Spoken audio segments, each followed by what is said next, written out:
الحمد لله رب العالمين الحمد لله رب العالمين الحمد لله رب العالمين نحمده ونستعينه ونستغفره ونعوذ بالله تعالى من شرور أنفسنا ومن سيئات أعمالنا من يهده الله فهو المهتد ومن يضلل فلن تجد له وليا مرشدا.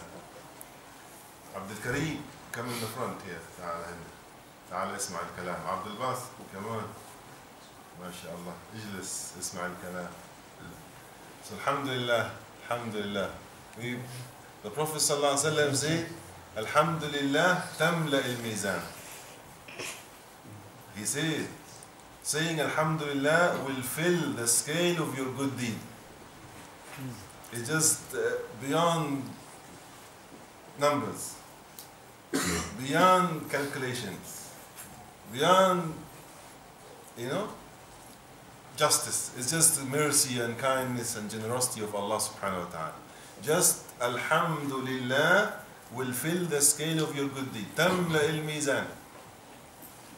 When somebody asks you, how are you? You say, I'm so happy. Allah is my creator. I am so happy. Allah give me eyes to see.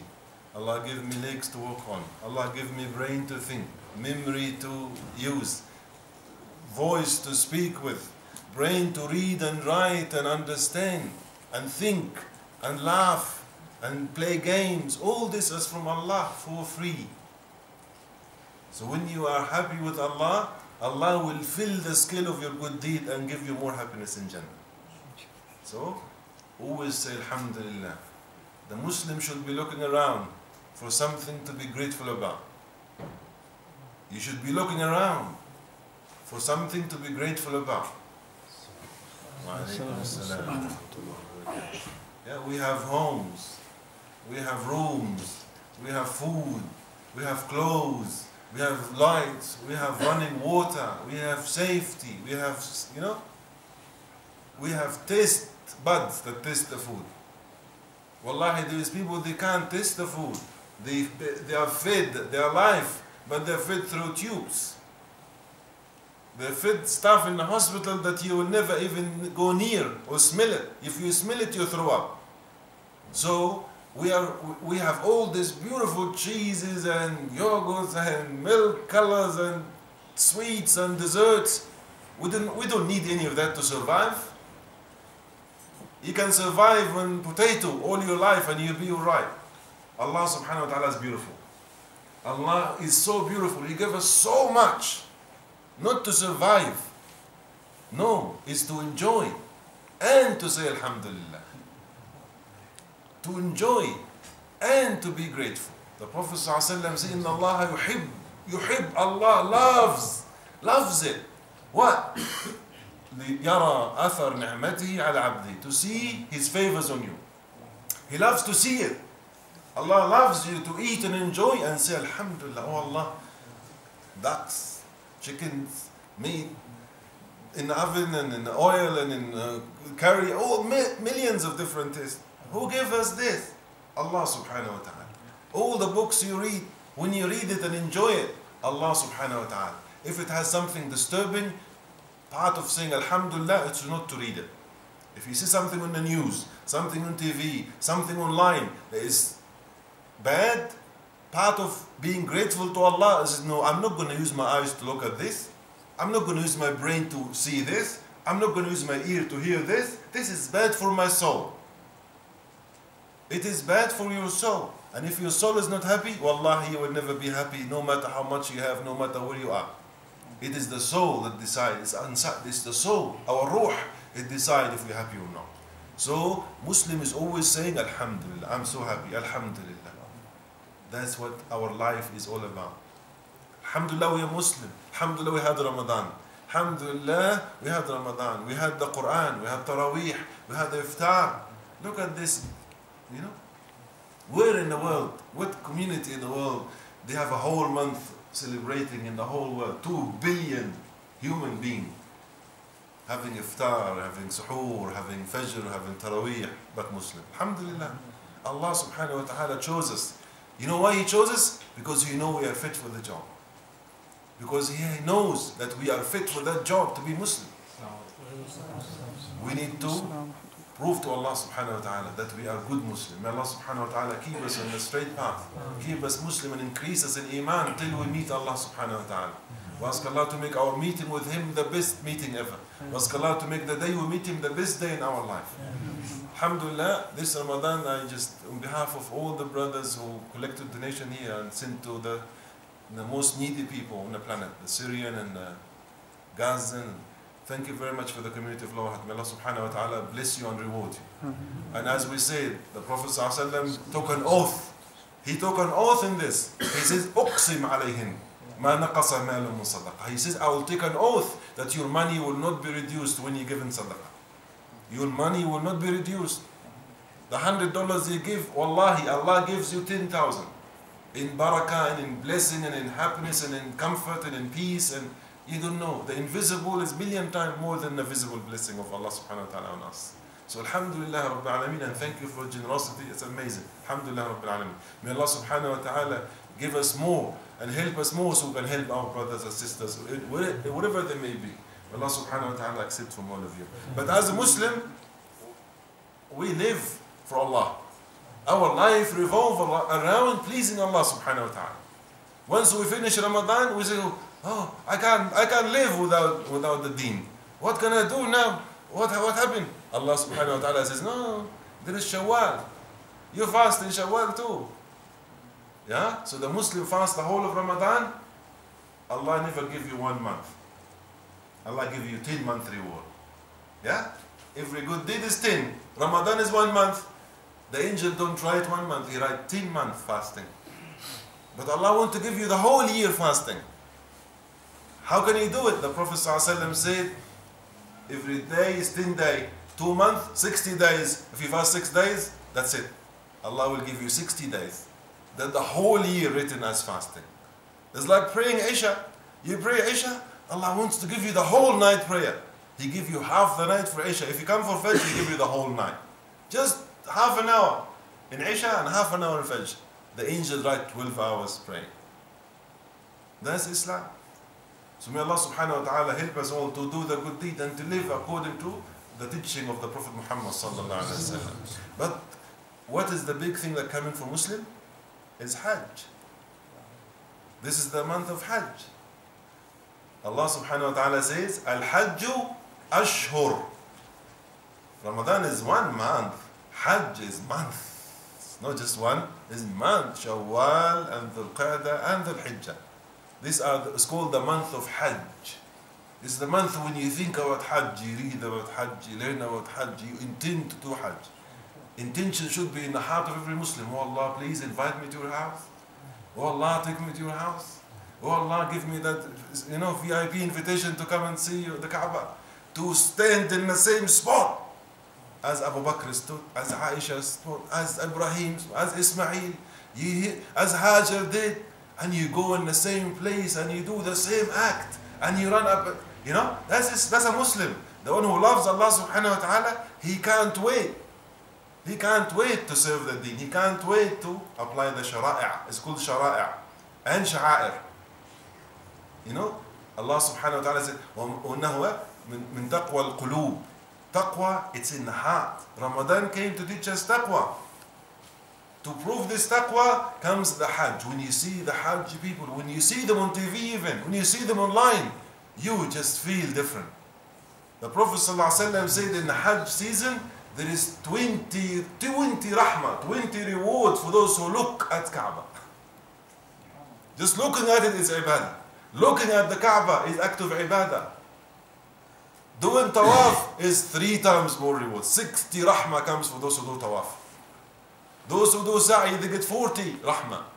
This is it's called Jabal al-Rahmah in Arafat. It's called the mountain of mercy and rahmah. The care and rahmah. Wallahi, just today, I was talking to a convert, Brother Grant. Maybe some of you know him. Brother Grant, he's not Muslim only a few years ago. And he went Hajj last year. Wallahi, he was in tears this afternoon when I was talking to him about Hajj. He says, brother, he says to me, Wallahi, I've never ever felt it in my life. He says, I never felt this in my life. I was standing in Arafah at the sunset and I felt the angels are coming. He said, I felt them coming. There's just the whole 4 million people and they're all starting to feel something different. calling on Allah and making dua and just thanking Allah for being Muslim and calling on Allah for Jannah and calling on Allah for Firdaus al-A'la, calling on Allah to fix the affairs of the dunya, their job, their family, whatever it is. That's the place. You know why? Because Arafah is the place that we were actually created. The souls of human being was created on Arafah. That's our ruh. Is ayah in the Quran. وإذ أخذ ربك من بني آدم من ذريتهم وأشهدهم على أنفسهم ألست بربكم. Allah took the souls of every human being. And He says, am I not your Lord? Am I not your master? Every human being said, of course. Of course, we bear witness that there is no deity worthy of worship but you. La ilaha illa anta.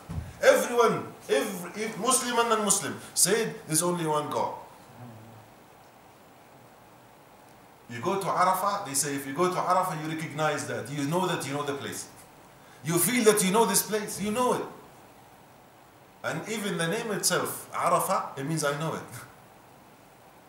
So it's amazing, subhanAllah. 4 million people. You know what? Arafah, outside the Haram. I was telling Brother Agun, Arafah is outside the sanctuary of the Kaaba. It's outside. It's not Haram.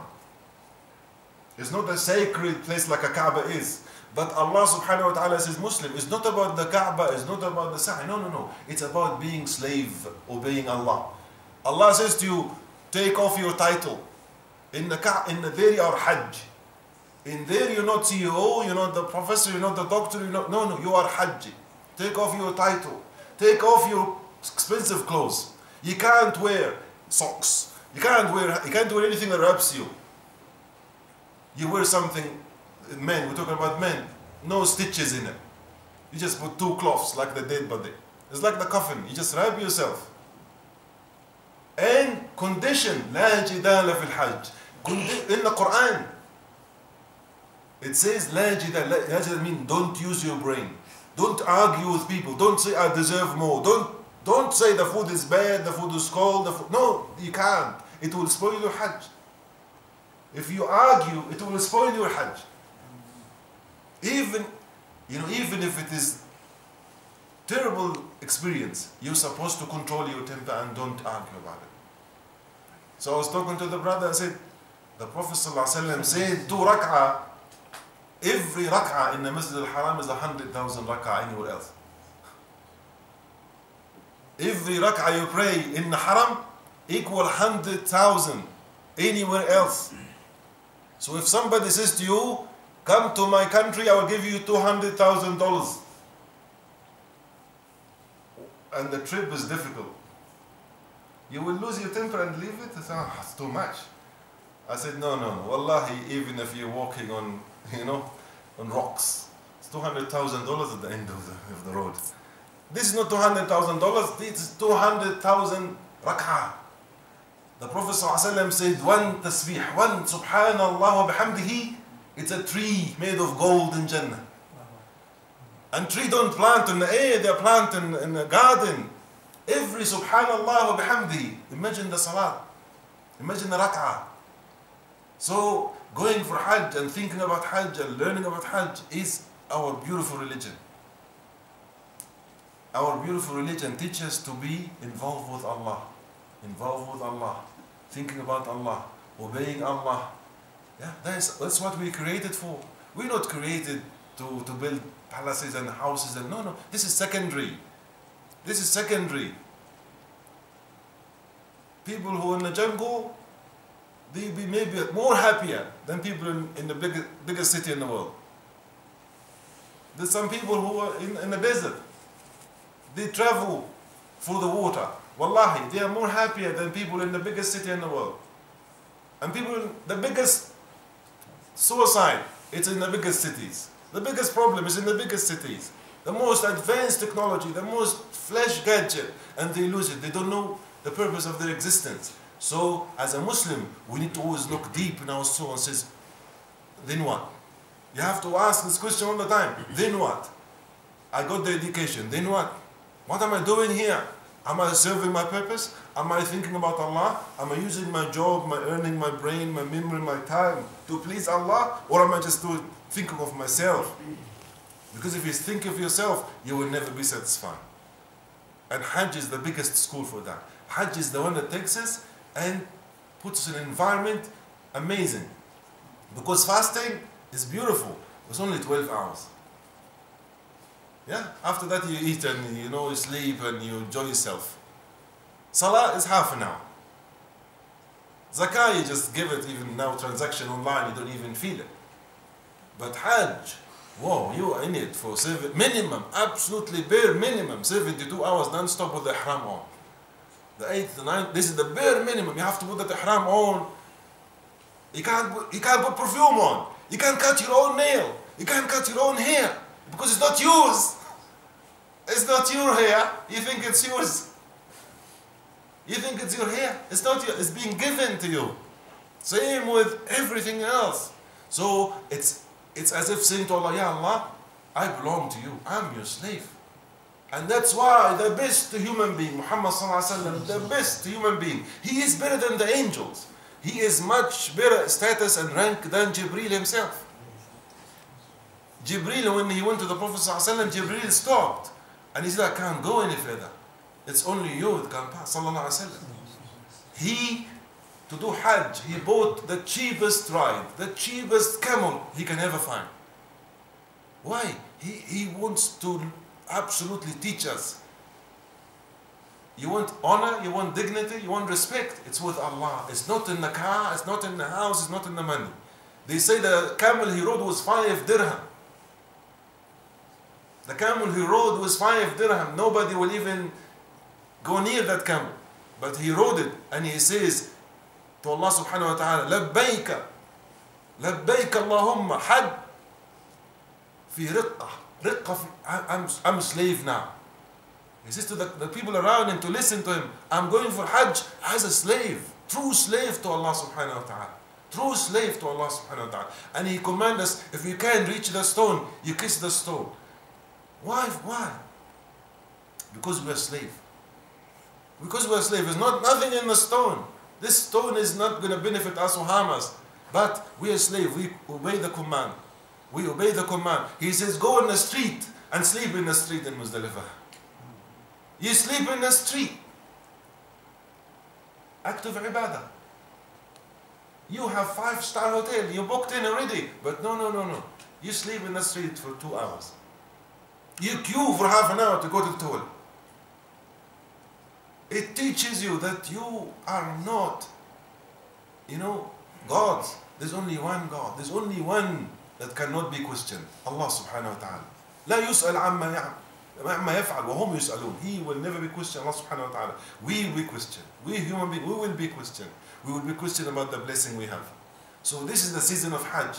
If you don't do Hajj, you need to read about it, learn about it, watch it. Because when the Eid al-Adha comes, it is the time to remember our fathers, our forefathers, Ibrahim alayhi salam, and Hajar alayhi salam, Ismail alayhi salam. They built this Kaaba. They built the Kaaba. They built the most honored place on earth, crying. They built it and saying, رَبَّنَا تَقَبَّلْ مِنَّا.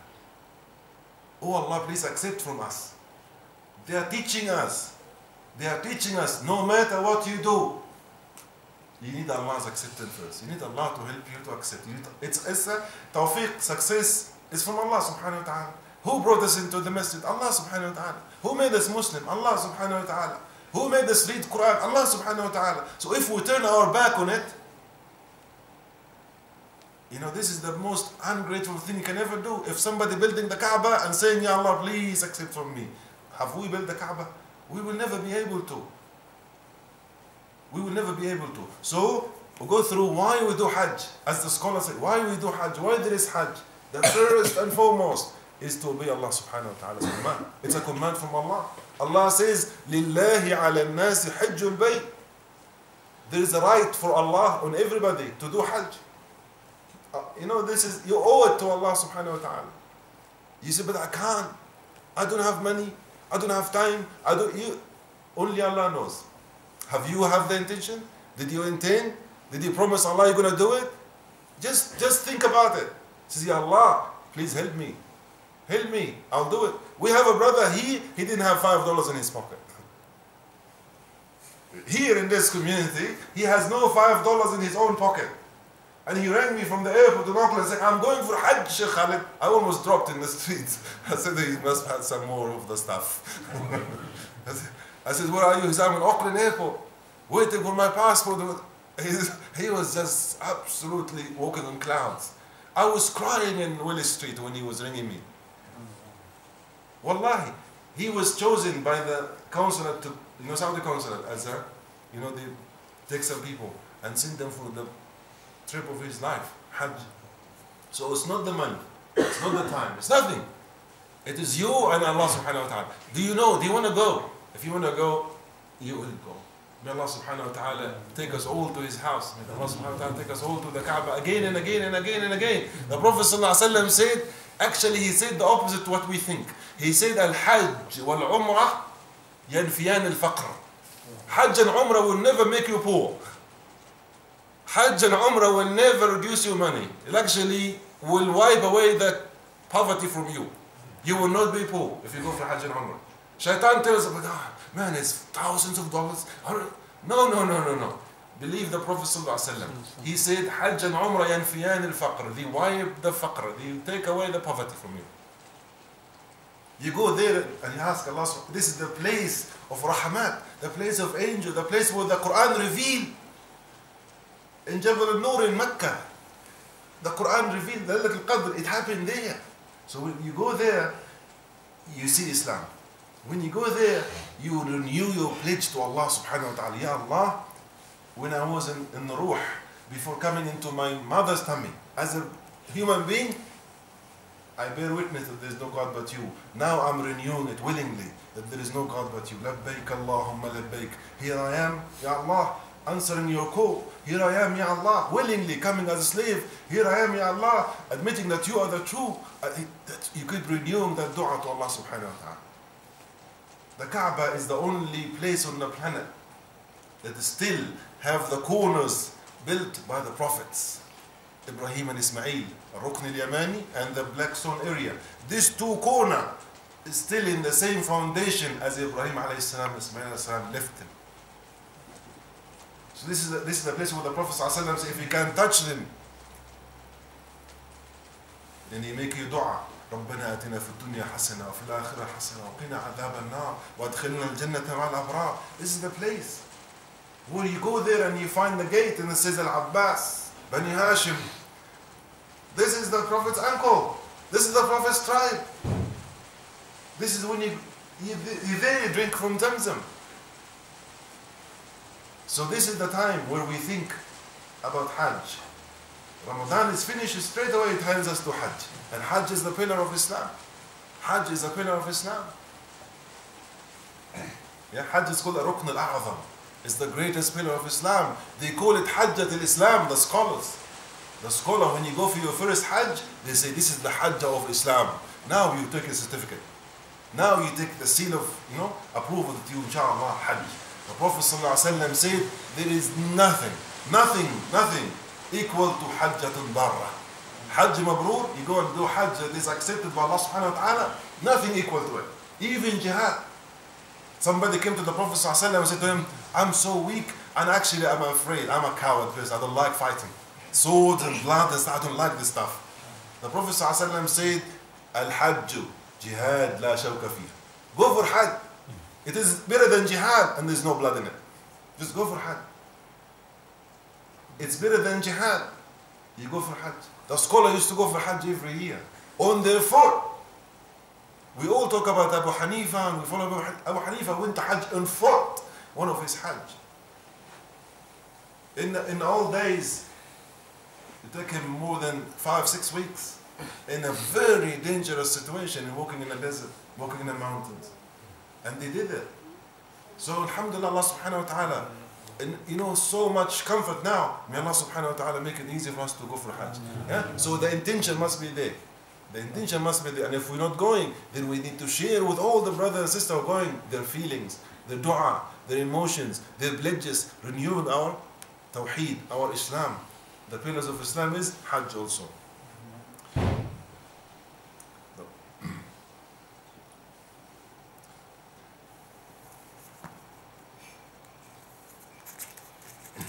What do we say for Hajj? What the people say in Hajj? The people walk in Hajj, what do they say? لبيك اللهم لبيك لبيك لا شريك لك لبيك إن الحمد والنعمة لك والملك لا شريك لك. What is that? What does that mean? لبيك. Oh Allah, here I am. I've answered your call. You called me. You know why? Because Ibrahim alayhi salam, we know the story. Ibrahim, they call him the father of all prophets. All the best human being ever came from him. Ibrahim alayhi salam. Ibrahim was a young boy, and refused what the people are doing. Young boy, and he says to them, what are you worshipping? Money? Movies? Actors? Singers? Kissing, the cups when they win it? This is what they worship. They raise the cup. Champagne now even, yeah? Champagne, and they spray champagne at each other. So Ibrahim had the similar situation. People worshipping other things. And he says, this will not harm you, will not benefit you. Why don't you worship the one who created the universe? As a young boy, they told him, we will stone you. Not just kill you, cut your head off. No, painful death. We will keep throwing stone at you till we kill you. He says, Salamun alaykum. I will only say peaceful things to you people. Even though his father was one of those bad people, he says to us, Astaghfir laka Rabbi. I will ask Allah forgiveness for you, my dad. I still love you. Even his father is telling him, I will be with the people who will stone you. Can you imagine the teenagers coming back to his father? Astaghfir laka Rabbi. Innahu kayna bi hafiyya. I will ask the creator of the universe to forgive you.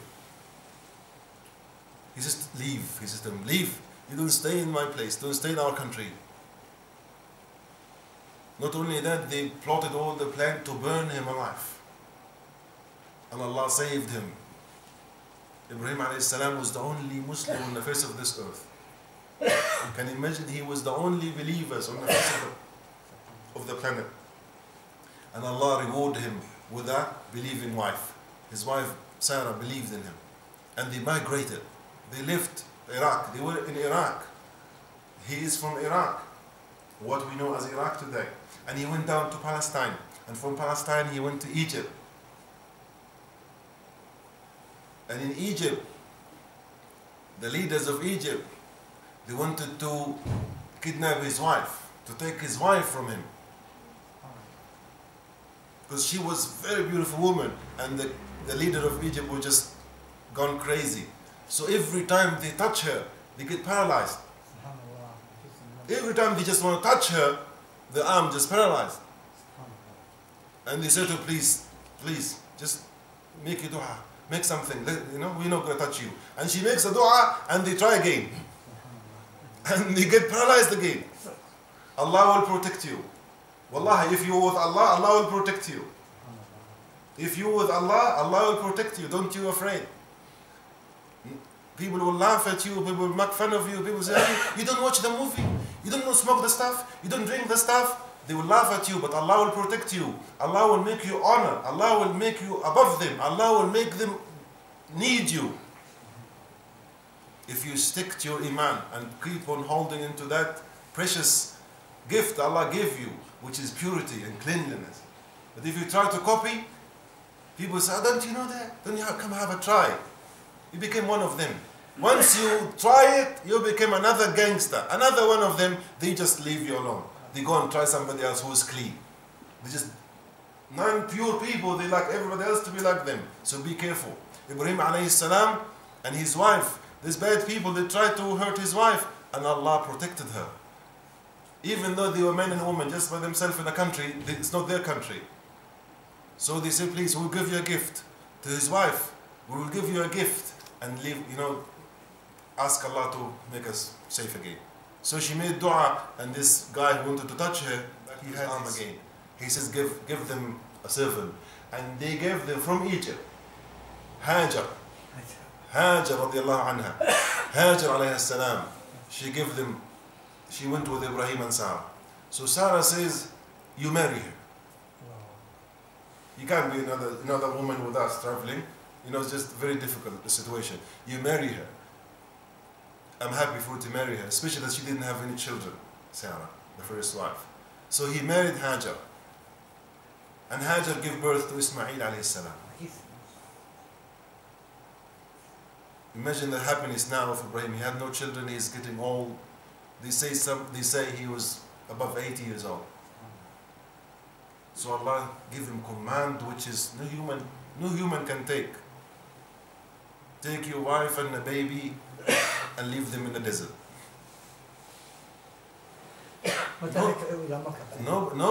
Nobody will do that. But Ibrahim, that's why Ibrahim is being called father of all prophets. He is the source of all goodness, alayhi salam. And they say the Prophet Muhammad sallallahu alaihi wasallam is the most like, they look alike. Muhammad sallallahu alaihi wasallam and Ibrahim alayhi salam. He used to call my father Ibrahim alayhi salatu wasalam. How did he come back again to Makkah? Ibrahim alayhi salam he is accompanied by angel all the time. So he took them to the middle of the desert, which is Mecca now. It was desert with absolutely barren valley. There was nothing in it, just rocks. He took his wife and his newborn baby and left them in there. And turned back. And the wife says, "You leave us here? You leave us in the middle of the desert? This is, say, 5,000 years ago. Are you okay? You leave us here?" He doesn't. He is the. By the way, prophets are the most sensitive people. I can imagine him crying and weeping and tears rolling his eyes, his face, and he won't answer. He doesn't know how to answer. How can he? What does he say? And she is telling him, "You leaving us in the middle of the desert? The food will run out. We will die." He doesn't know how to answer. Then she said, "Did Allah command you? Is this Allah's command?" He says, "Yes." Na'am, one word. Look at the belief of this woman. Look at the strength. She said, "Idhan la yudayya'ana." Wallahi, no way. We will never be in trouble. You go. Allah will never harm us. Allah will never put us in difficulty. And she looks around. There is absolutely nothing. There is nothing where he left her. No trees, no water, nothing. And the food started to run out, the water started to run out, and the baby is crying, and she's a mother. She loses her mind. She runs literally like crazy, running up and down. My baby is gonna die. Running up and down. She ran 3 kilometers. Between Safa and Marwa is about 400 meters. Yeah, 420 meters. If you run that 7 times, that's 3 kilometers. And up and down. And the 7th run, the show, and she found water under the baby's feet. Water is gushing out from the ground. Water coming out. And is going everywhere. And she just gone, and she lost it. She's grabbing the sand and saying, "Zam, zam, zam, zam, zam," and me, "Stay, please stay. Don't you disappear in the rocks. We need you. Zam. Zam, it means stay. That's what's called zam zam. Zam zam. Zam zam. That's the mother saying talking to the water. The Prophet ﷺ said, "Rahim Allah Ismail." May Allah have mercy on Ismail. If she left this water, it will have become big rivers in Arabia. What brought this water out? Her yaqeen, her iman, her trust in Allah, her saying to her husband, "Allah will never harm us. Allah will never put us in difficulty. Allah will help us out. I trust Allah more than myself. I trust Allah more than anything else. You go. If it is commanded from Allah, no worries. I will be okay." This is what brought this water out. But what made this water just a small well? It's her interference, her own decision, her own fear, her own calculation. If you put your own calculation, "Oh man, if I wake and go to the masjid, it's half an hour, then 1 hour, I pray at home." The barakah that you lose, wallahi, it is only Allah can put numbers on that. Allah, if you just sleep and you don't pray, if you don't pray the sunnah, if you don't say Bismillah before you eat, if you don't say Alhamdulillah after you eat, All these small things, we think that we're helping ourselves. But wallahi, the barakah and the blessing and the happiness and the tranquility and the support from Allah, it is beyond numbers. It is beyond calculation. It's beyond human. May Allah subhanahu wa ta'ala give us the yaqeen of Hajar alayhi salam. This water is Zamzam. That's what we have today. The Prophet sallallahu alayhi wa sallam said, Zamzam, ma Zamzam, lima shurba lahu. It is for what you drink it for. You drink Zamzam and you say, Ya Allah, Zamzam for akhirah. I want to drink Zamzam so I can drink in Jannah. I want to drink Zamzam so I can be next to the Prophet ﷺ at Al-Kawthar. You know, you drink it, obedience to Allah. You make wudu from Zamzam too, to have that with the Prophet Muhammad ﷺ, because he will recognize his ummah from the wudu. Only ummah that makes wudu are the Muslim. The only people that make wudu are the Muslim. Do you know that you have to make wudu if you break your wudu in tawaf? If you make tawaf, tawaf is like salah. When you see the Kaaba, you don't pray, you do tawaf. That is tahiyyat al-masjid there. You do tawaf, 7 tawaf around the Kaaba. You're starting from the black stone and you go around 7 times. And it's like salah. You have to have wudu. If you break wudu, what you do? You go and make wudu and come back and continue again, not from the beginning, from where you stopped. So if you broke it at 3, you do 3, 4, 5, 6, 7. And slavery, the first 3 are fast. It's called Ramal. The Prophet ﷺ, when he arrived, you know the story, the Prophet ﷺ was in Medina, he lost Mecca. Mecca was full of idols. And then in the 8th year, the Muslim got Mecca back. So the kuffar spread rumor. The kuffar is still in Mecca. They spread rumor that Medina is very bad weather, full of disease. The Muslims are weak, got fevers. They will be so weak. You see them after traveling for 2 weeks in the desert. You will have a look. The Prophet ﷺ, he gets revelation. He said to them, Rahim Allahu mri'in. May Allah have mercy on those who will show them some muscles today. So when you do the tawaf, you show your right arm muscles. That's why the people grab the tawaf, you show them the muscle. And you do ramal in the first 3, hopping like lion. When the kuffar saw this, they just, this is what they say, sick. They're coming, traveling in the desert for 2 weeks and now they're running like lions. And look at their muscles. We believe that he's a messenger of Allah. Even the kuffar themselves, because of this advice of the Prophet sallallahu alaihi wasallam. We do that. And we cry because you copying Umar, you copying Abu Bakr and Uthman, you copying Ali when you're doing that. That is just enough as a prize. Wallah, it's enough as a prize. You see now everybody's cutting the hair like this guy and putting tattoo in their muscles and putting tattoo in their, to copy somebody. We're copying the best of mankind. We're copying the best human being. They're kissing, as we said, flags and stones and ground. When they arrive the country, they make sajda and they kiss it. We kiss the stone that came from Jannah. This stone, the black stone, came from Jannah. It is our connection to Jannah. It is there, still on earth. May Allah subhanahu wa ta'ala make it, all of us, inshallah, make Hajj. Allah subhanahu wa ta'ala invite us all to the Masjid al-Haram. Allah subhanahu wa ta'ala to give us the best opportunity to do many, many Hajj and accept it from us. Ask Allah subhanahu wa ta'ala to help us and purify our intention and to teach us what that which is beneficial to us. Jazakum Allah khairan. Subhanakallah wa hamdika. Ashhadu an la ilaha illa anta astaghfiruka wa atubu ilayk.